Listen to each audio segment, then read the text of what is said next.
जय मसीह की। परमेश्वर का एक बार फिर से हम धन्यवाद करते हैं कि उन्होंने आपको और हमें मौका दिया कि आज की सुबह एक बार फिर से हम उसकी महिमा कर सके, उसका धन्यवाद कर सके। आइए हम लोग प्रार्थना के साथ शुरू करेंगे आज की आराधना।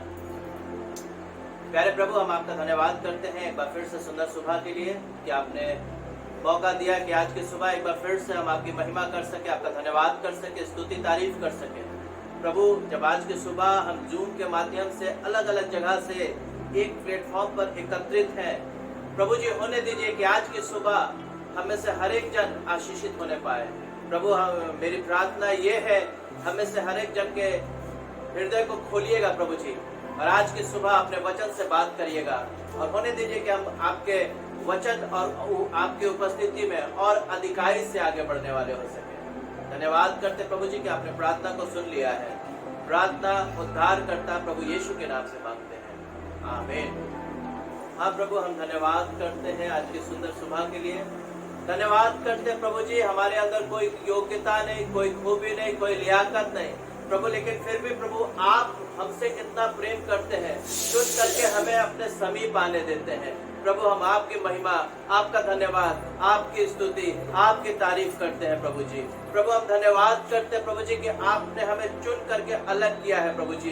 प्रभु, हम धन्यवाद करते हैं प्रभु, इस महामारी के दौर में भी प्रभु जी आपने अब तक हम सबको संभाल के रखा है और अपनी महिमा कराई है। प्रभु, हम धन्यवाद करते हैं प्रभु जी, आपने होने दिया है कि आज की सुबह हम मिल करके आपकी आराधना कर सके, आपकी महिमा कर सके। प्रभु, एक बार फिर से अपने आप को और जितने भी लोग आज की सुबह इस माध्यम से देखते हैं प्रभु जी, होने दीजिए कि हमारे हृदय को, हमारे सोच को, हमारे विचार को खोलिएगा प्रभु जी, हमारे समझ को खोलिएगा प्रभु, ताकि हम प्रभु जी आपको, आपके वचन को, आपकी उपस्थिति को और अधिकारी से अपने जीवन में लाने वाले हो सके प्रभु जी। प्रभु, हम धन्यवाद करते हैं, वचन को आपके हाथों में सौंपते हैं प्रभु जी, और अपने आप को भी हम आपके हाथ में सौंपते हैं प्रभु जी। उस नाचीज को इस्तेमाल करिए और एक बार फिर से अपनी महिमा कराइए। प्रभु, हम धन्यवाद करते हैं कि आपने मेरी प्रार्थना को सुन लिया है।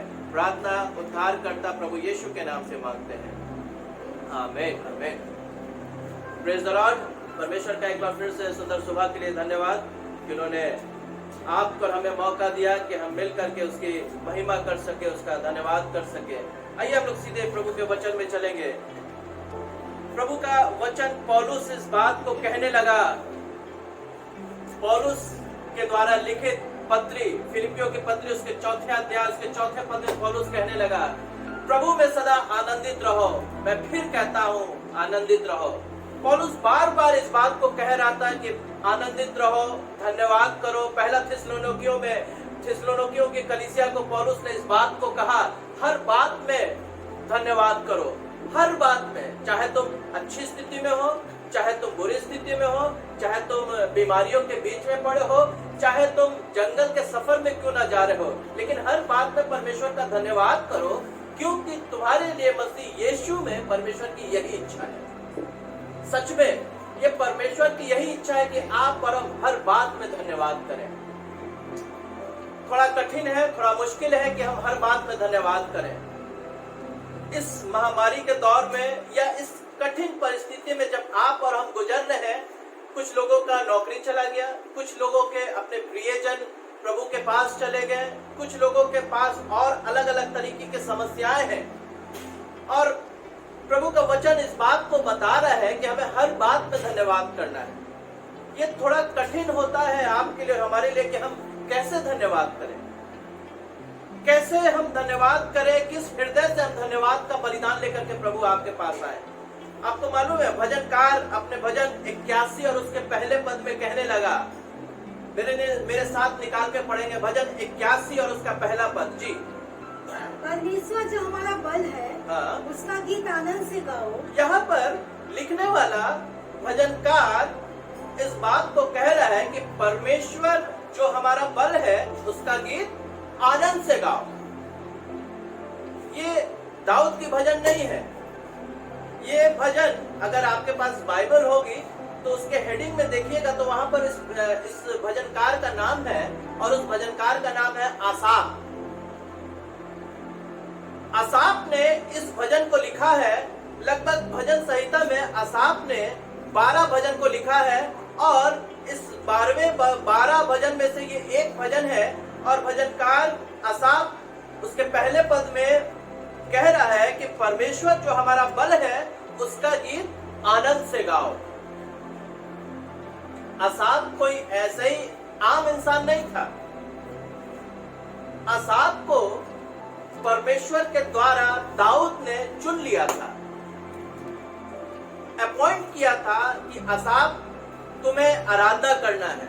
और यहाँ पर आसाफ अपने अनुभव से परमेश्वर की आत्मा से परिपूर्ण होकर के कह रहा है कि यहोवा का गीत आनंद से गाओ।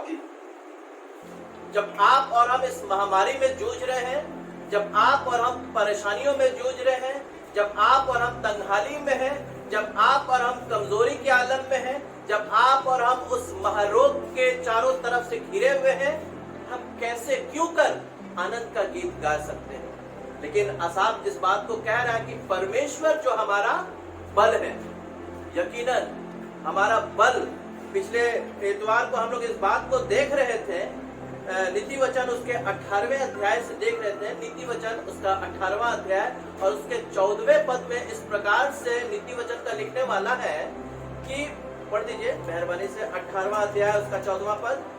रोग में मनुष्य अपनी आत्मा से संभलता जी, है। रोग में मनुष्य अपनी आत्मा से संभलता है। जब हम आत्मिक रूप से, हम जब परमेश्वर के वचन के अनुसार, जब हम परमेश्वर की उपस्थिति में जाते हैं, वही हमारा बल होता है, वही हमारे आत्मा को सामर्थ प्रदान करता है, वही हमारा दृढ़ ठहरता है। और ये आसाफ अपने अनुभव से परमेश्वर की आराधना करता हुआ कह रहा था कि परमेश्वर जो हमारा बल है उसका गीत आनंद से गाओ। और आगे इस प्रकार से आसाफ कहता है, याकूब के परमेश्वर का जय जयकार करो। मेरे प्रियो, जब आप और हम बंदी में हैं, जब आप और हम लॉकडाउन में फंसे हुए हैं, तमाम चर्चेस कलीसियाएं बंद हो गई है, और जब घर में हम लोग आराधना कर रहे हैं तो कई बार आप और हम घर में परमेश्वर का जय जयकार बड़े ही धीमे तरीके से, बड़े ही हल्के तरीके से करते हैं। लेकिन आसाफ इस बात को कह रहा है कि परमेश्वर जो हमारा बल है उसका गीत आनंद से गाओ। याकूब के परमेश्वर का जय जयकार करो। प्रभु के लोगों, आज की सुबह मैं बता करके आपको उबारना मांगता हूँ कि आपको और हमें परमेश्वर का गीत आनंद से गाना है।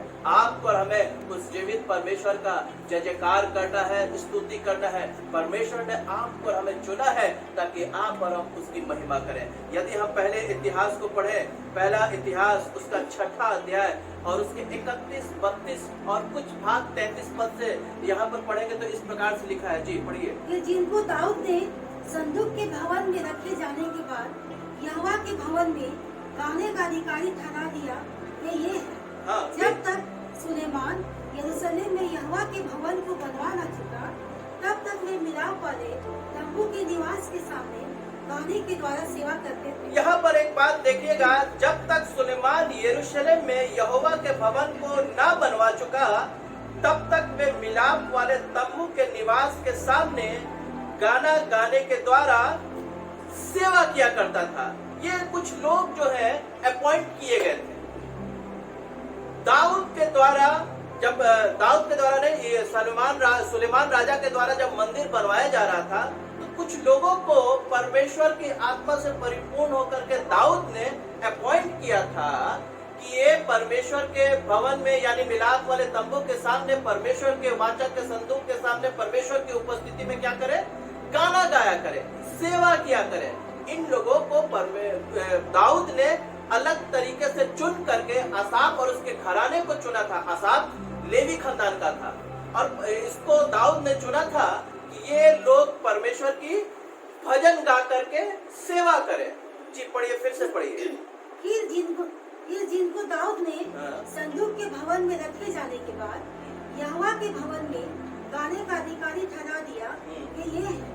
जब तक सुलेमान यरूशलेम में यहोवा के भवन को बनवा ना चुका, तब तक वे मिलाप वाले तंबू के निवास के सामने गाना के द्वारा सेवा करते थे। गाना के द्वारा सेवा करते थे। और एक और खास बात है जी, और इस सेवा में नियम के अनुसार उपस्थित हुआ करते थे। हालेलुया। और इस सेवा में वे नियम के अनुसार उपस्थित हुआ करते थे।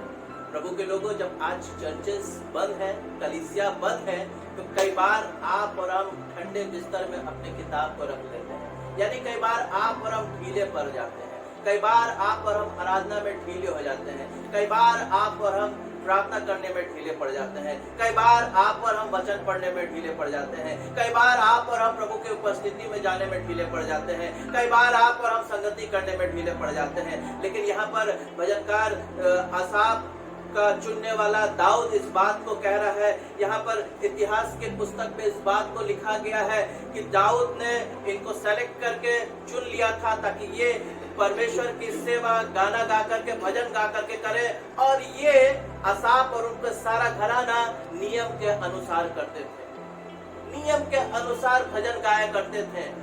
क्या आप और हम नियम के अनुसार भजन करते हैं? क्या आप और हम समय समय से परमेश्वर की आराधना करते हैं? और एक और खास बात हम देखेंगे, जी पढ़िए। हाँ 33। और जो अपने पुत्रों समेत उपस्थित हुआ करते थे, और जो अपने अपने पुत्रों समेत उपस्थित हुआ करते थे।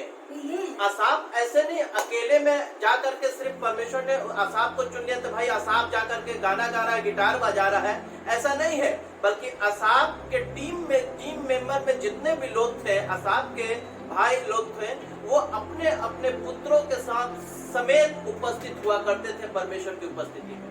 कई बार आप और हम क्या नियम के अनुसार प्रभु की आराधना कर रहे हैं? क्या आप और हम अपने घराने के साथ बैठ करके प्रभु की स्तुति कर रहे हैं? प्रभु के लोगों, आज बहुत जरूरी है कि परमेश्वर जो हमारा बल है, आनंद से उसका गीत गाना है। परमेश्वर, याकूब का परमेश्वर का जय जयकार करना है नियम के अनुसार। कई बार आप और हम उस नियम को, उस आज्ञा को फॉलो नहीं करते हैं। प्रभु के लोगों, ये जरूरी है।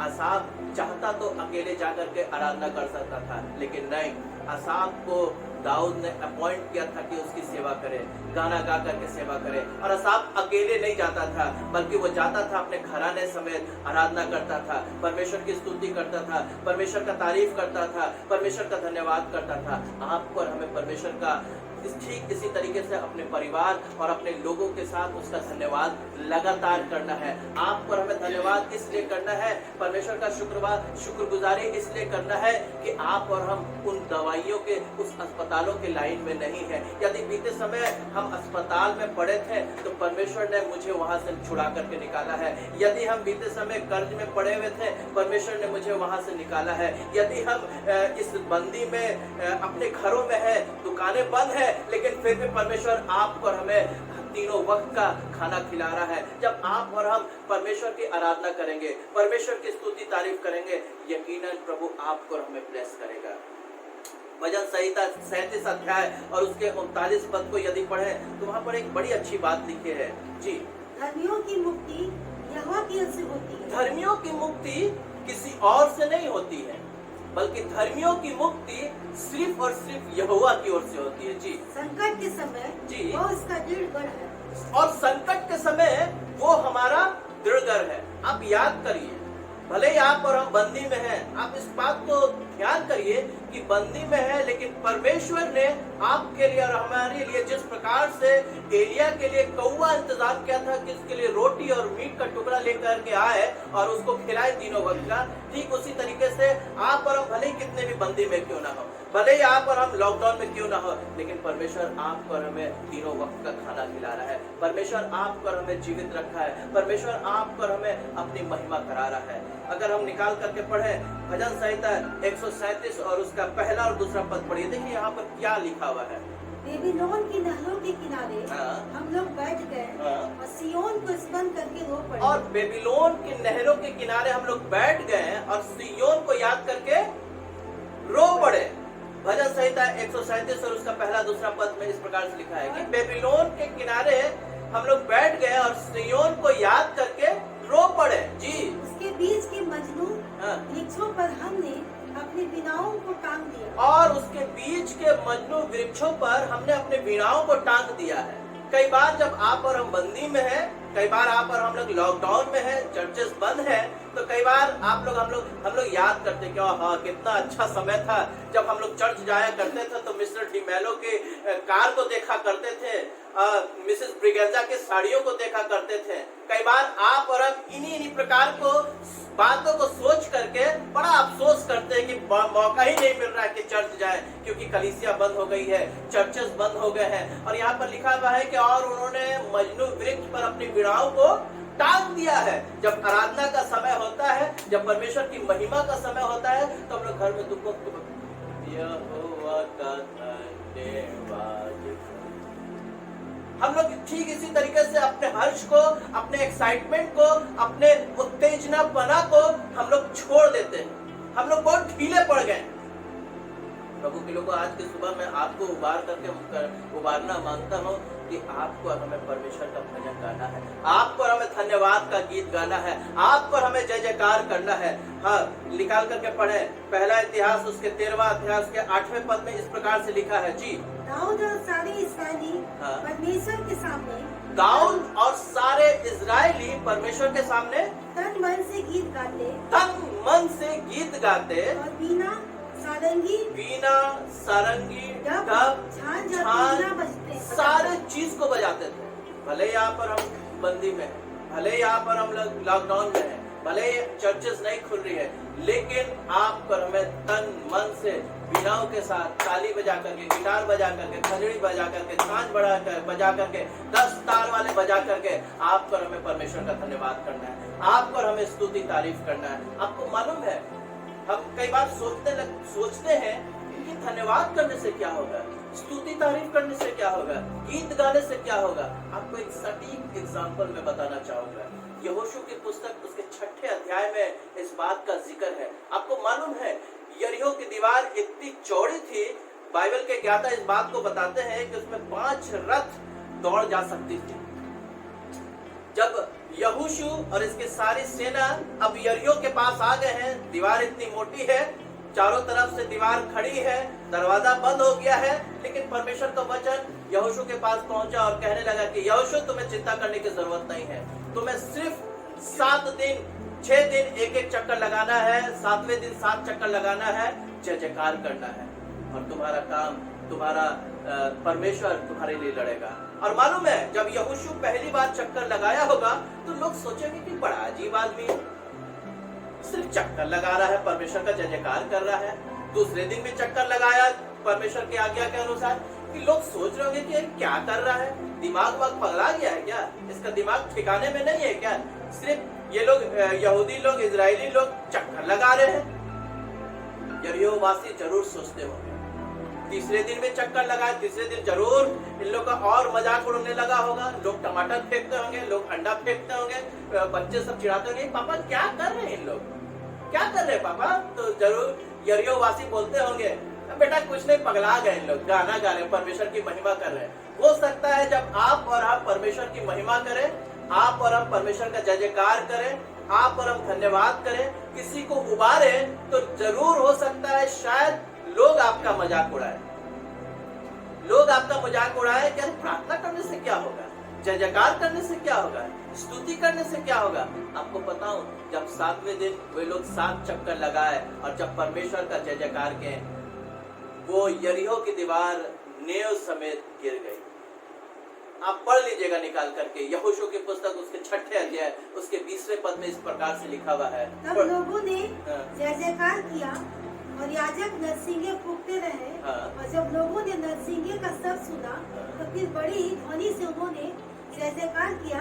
तब शहरपनाह नींव से गिर पड़ी और लोग अपने अपने सामने से उस नगर में चढ़ गए और शहरपनाह जय जयकार किया गया और शहरपनाह नींव समेत गिर गई। प्रभु के लोगों, जब आप और हम जय जयकार करेंगे, जब आप और हम स्तुति तारीफ करेंगे, जब आप और हम इन समस्याओं के बीच में परमेश्वर का धन्यवाद करेंगे, ये जो आपके और हमारे चारों तरफ दीवार है, ये जो आपके और हमारे चारों तरफ समस्याओं का पहाड़ है, ये जो चारों तरफ आपके और हमारी महामारी फैली हुई है, वो नींव समेत गिर जाएगी। और आपको एक खास बात बताऊं, उस दीवार में राहाब नाम की वेश्या रहा करती थी, उसका घर नहीं गिरा था। उसका घर नहीं गिरा था क्योंकि वो परमेश्वर का भय मानने लगी थी, परमेश्वर के शरण में अपने आप को दे दी थी, परमेश्वर का जय जयकार करने लगे थे। प्रभु के वचन में लिखा है, तेरे निकट 1000 और तेरे दाहिने 10,000 गिरेंगे, लेकिन तेरी कुछ ना हानि होगी। सिर्फ और सिर्फ आप पर हमें जय जयकार करना है, सिर्फ और सिर्फ आप पर हमें नियम के अनुसार परमेश्वर के सम्मुख स्तुति, परमेश्वर के सम्मुख उपस्थित होना है, उसकी स्तुति करना है, उसकी तारीफ करना है। हमें संदेह नहीं करना है, हमें डाउट नहीं करना है। कई बार आप और हम संदेह करने लगते हैं, कई बार आप और हम अपने बड़ा दिमाग लगा करके सोचने लगते हैं कि पता नहीं अब क्या होगा, पता नहीं अब तो सारा चीज, सारा खेल, सारा बिजनेस ठप हो गया। अब बंदी में किस तरीके से हम अगले महीने का किराया चुकाएंगे, अब बंदी में पता नहीं कैसे अगले महीने का राशन हम लेंगे। आपको मैं बताना मांगता हूँ, जिस दिन आप और हम जय जयकार करना शुरू करेंगे, वो सिर्फ शरीर की नहीं चिंता करता है, बल्कि वो सिर्फ आत्मा की चिंता नहीं करता है, बल्कि वो आपके और हमारे शरीर की भी चिंता करता है। जय जयकार करना आज के ट्रेंड में, आज का जो ट्रेंड है कि मोदी जी या इस कोरोना वायरस के लिए इस बात को कहा जाता है, 2 गज की दूरी रखो, मास्क लगाओ और अपने हाथों को सैनिटाइज करो। हाँ प्रियो, ये जय जयकार करना, स्तुति करना, ये वाकई में आपका और हमारे आत्मा का सैनिटाइजेशन है। जब आपका और हमारा आत्मा का सैनिटाइजेशन होगा, आपका और हमारा संक्रमित रहित होगा, तब आप और हम उस अजीम आशीष को, उस बढ़ती को देखेंगे जो आप और हम कभी सोच नहीं सकते हैं। प्रभु के वचन में लिखा है, यशाया नबी की भजन संहिता 81 और उसका 6ठा पद पढ़े जी। मैंने उसके कंधों पर से बोझ को उतार दिया, मैंने उसके कंधों पर से बोझ को उतार दिया। हाँ, उसका छूट गया जी, उसका टोकरी ढोना छूट गया। मैंने उसके बोझ को कंधे से उतार दिया और उसका टोकरी ढोना छूट गया। भजन संहिता 81 और उसके 6ठे पद में लिखा हुआ है। हाँ प्रियो, जब आप और हम जय जयकार करेंगे, जब आप और हम स्तुति तारीफ करेंगे, जब आप और हम नियम के अनुसार उसके सम्मुख उपस्थित होंगे, जब आप और हम अपने घराने के साथ उसके उपस्थिति में जाएंगे, तो वो आपकर हमारे कंधों पर से वो टोकरी उतार देगा, आपकर हमारे उस सर पर से उस बोझ को उतार देगा। जब आप और हम जय जयकार करेंगे, जब आप और हम उसकी स्तुति तारीफ करेंगे, जब आप और हम नियम अनुसार उस प्रभु के महिमा के लिए आगे बढ़ेंगे। आप और हम साधारण लोग नहीं हैं। जिस प्रकार से परमेश्वर ने दाऊद के द्वारा आसाफ और उसके सारे घराने को अपॉइंट किया था, सेलेक्ट किया था कि भाई आसाफ, तुमको अपने घराने के साथ, तुमको अपने टीम के साथ परमेश्वर की उपस्थिति में सिर्फ और सिर्फ परमेश्वर की आराधना करना है, परमेश्वर का धन्यवाद करना है, परमेश्वर का जय जयकार करना है। और आसाफ ठीक वैसे ही कर रहा था, और जब आसाफ वैसे कर रहा था, यकीनन उसके जीवन में, उसके परिवार में बहुत ऐसे आशीष आ रही थी। जब आप और हम इस नियम के अनुसार, जब आप और हम अपने घराने के अनुसार उसकी उपस्थिति में नियम के अनुसार जाएंगे, उसका जय जयकार करेंगे, यकीनन आपके और हमारे जीवन में परमेश्वर उस कौवे को भेजेगा जो कौवा एलिया के जमाने में था। परमेश्वर उस तरीके से प्रोवाइड कराएगा जिस समय उस विधवा के ने इन लोगों को मिस्र की गुलामी से छुड़ा करके लेकर के आया। तो पहला स्टेशन पर रुका था। निर्गमन उसके 17वें अध्याय को अगर हम निकाल करके पढ़ें तो वहां पर इस प्रकार से पहले पद में, अगर हम निर्गमन 17 अध्याय उसके पहले पद को पढ़ दीजिए। इन इस्राएलियों की सारी मंडली सीन नामक जंगल से निकली और यहोवा के आज्ञा अनुसार कूच करके रफीदीम में अपने डेरे खड़े किए, और वहाँ उन लोगों को पीने का पानी न मिला। यहाँ पर परमेश्वर ने उस गुलामी से इजरायलियों को छुड़ा करके लेकर आया था, और ये पहला स्टेशन था। लाल समुद्र पार कराया, सीन नाम का जंगल पार कराया। अब रिफीदीम में आकर के परमेश्वर ने इन लोगों को, इजरायलियों को लेकर के आया, ताकि रिफीदीम का मतलब होता है रेस्ट करना, रिफ्रेशमेंट। यहाँ पर परमेश्वर इन लोगों को, इजरायलियों को लेकर के आया था ताकि ये रेस्ट करें और परमेश्वर के महिमा के अनुसार ये तरोताजा हो सके।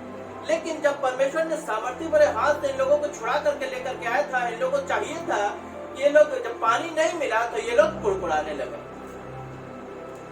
पूरा चैप्टर अगर पढ़िएगा तो वहां पर देखिएगा कि ये लोग, इजरायली लोग मिस्र की गुलामी से छूट करके तो आए थे, लेकिन रिफीदीम जहां परमेश्वर चाहता था कि ये ताजगी को प्राप्त करें, ताजा हो जाए, लेकिन पानी ना मिलने के कारण ये इजरायली लोग कुड़कुड़ाने लगे। कई बार आप और हम भी ठीक इसी तरीके से होते हैं, कुड़कुड़ाने लगते हैं। थोड़ी समस्या आए थोड़ी परेशानी आए तो हम लोग बुलबुलाने लगते हैं, हम लोग कुड़कुड़ाने लगते हैं। चाहिए तो था कि इन लोग प्रार्थना करते हैं। जिस प्रकार से जिस गुलामी में थे, जब ये लोग उस मिस्र के गुलामी में थे, तब पर इन्होंने आवाज देकर के चिल्ला करके परमेश्वर की दुहाई दी और परमेश्वर ने उस वक्त में सुना। तो क्या इस वक्त में नहीं सुनता? जरूर सुनता। ये लोग कुड़कुड़ाने लगे। इस हालांकि परमेश्वर ने फिर पानी इनको प्रोवाइड किया, लेकिन उस जगह का नाम मस्सा और मरीबा पड़ा, यानी परीक्षा और झगड़े का स्थान पड़ा। प्रभु के लोगों, इन लोग को चाहिए था कि ये प्रार्थना करते हैं, गिड़गिड़ाते और कहते कि प्रभु हमें पानी की आवश्यकता है। जरूर परमेश्वर पानी इनको प्रोवाइड करता है। मेरे प्रियो, मैं आपको बता करके उबारना मांगता हूँ कि ये परीक्षा का समय है, या हम किसी स्थिति परिस्थिति में गुजर रहे हैं, ये परीक्षा का समय है। और प्रभु चाहता है कि हम अपने घुटने को टेक करके जय जयकार करें, उसके उपस्थिति में आए, उसके पास जाए, उसका जय जयकार करें, और यकीनन प्रभु आपको हमें उस वहां से छुटकारा देगा। इसीलिए we are very special, we are selected people. आप और हम चुने हुए लोग हैं। जरूरी है कि आप और हम परमेश्वर की महिमा करें, आप और हम परमेश्वर का धन्यवाद करें। फिर से हम लोग भजन संहिता 81 और उसका पहला पद पढ़ेंगे। परमेश्वर जो हमारा बल है, उसका गीत आनंद से गाओ। परमेश्वर जो हमारा बल है, यकीनन कोई और बल नहीं है, सिर्फ एक ही बल परमानेंट है, और वो परमेश्वर का बल परमानेंट है। और कोई बल परमानेंट है ही नहीं, बल्कि परमेश्वर का बल परमानेंट है।